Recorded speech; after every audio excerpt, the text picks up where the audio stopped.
السلام علیکم ورحمۃ اللہ وبرکاتہ. جی محترم مکرم بھائی عثمان صاحب، یہ جو بائنانس جس کو ہم کرپٹو کرنسی یا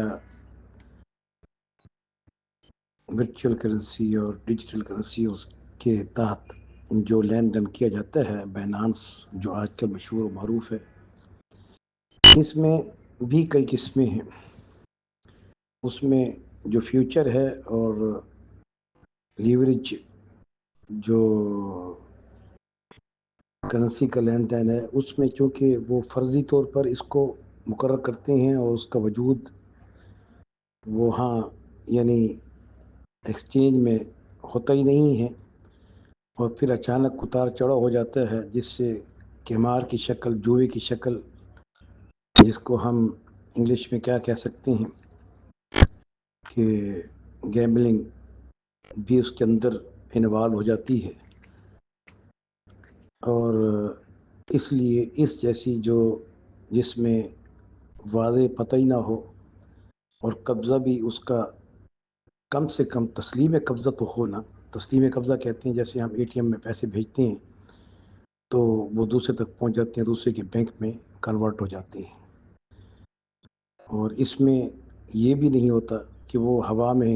وہ پیسے اڑے ہوتے ہیں، اور اگر وہ بھیجے بھی جائیں یا اس کا بینیفٹ پروفٹ آئے بھی صحیح، جو مختلف کرنسیوں کے تبادلے میں اگرچہ جواز کا درجہ رکھتا ہے، اس میں نفع نقصان، تو وہ فوری طور پر بھی ہاتھ میں نہیں آتا، بلکہ وہ کہیں ہوا میں ہی ہوتا ہے کہ پھر اچانک وہ چڑھ جاتا ہے، پھر گھٹ جاتا ہے، نقصان بھی آ سکتا ہے. اور جوئے جیسی، قمار جیسی ایک شکل ہے. اگرچہ اس کو ہم عین سود تو نہیں کہیں گے، لیکن فیوچر میں اور لیوریج میں اور اسی طرح جو ہے بائنانس میں، کیونکہ زیادہ تر احتمال سود کا بھی ہے کہ اس میں وہ باقاعدہ یعنی قرض پر بروکر سے وہ کرنسی خریدی جاتی ہے. جب وہ قرض پر وہ بطور قرض خریدی جاتی ہے تو اس پر وہ بروکر اس کا 1% اس کا مقرر کرتا ہے. تو ہر وہ شے جو قرض پر سونا،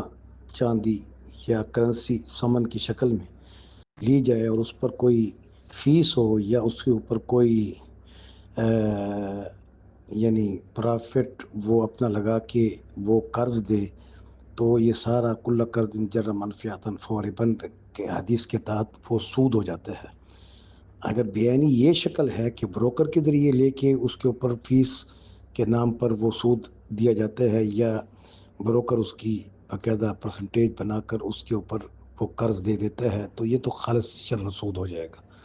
اگر ایسا نہیں ہے اور کرپٹو کرنسی ہے یا ڈیجیٹل کرنسی ہے یا ورچوئل کرنسی ہے یا کوئی اور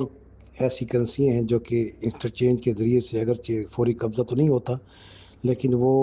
تسلیم قبضہ کے تحت ہمارے اکاؤنٹ میں پیسے آ جاتے ہیں، تو اس میں کچھ علماء کرام کا نظریہ یہ ہے کہ سود تو نہیں کہیں گے، مگر کیونکہ یہ بیٹ اور گیملنگ کی ایک شکل ہے، تو حتی الوسع اس کاروبار سے بچنا چاہیے. بعض نے تو اس کو حرام بھی کہہ دیا ہے، بعض اس کو سود کے زمرے میں بھی لیا ہے، لیکن میری تحقیق کے مطابق یہ عین سود تو نہیں ہے.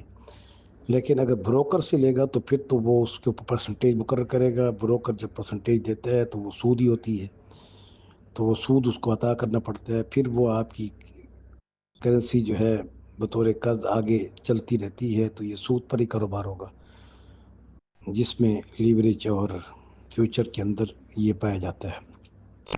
باقی عام کرنسیوں میں کرپٹو کرنسی کا جو کاروبار کرتے ہیں یا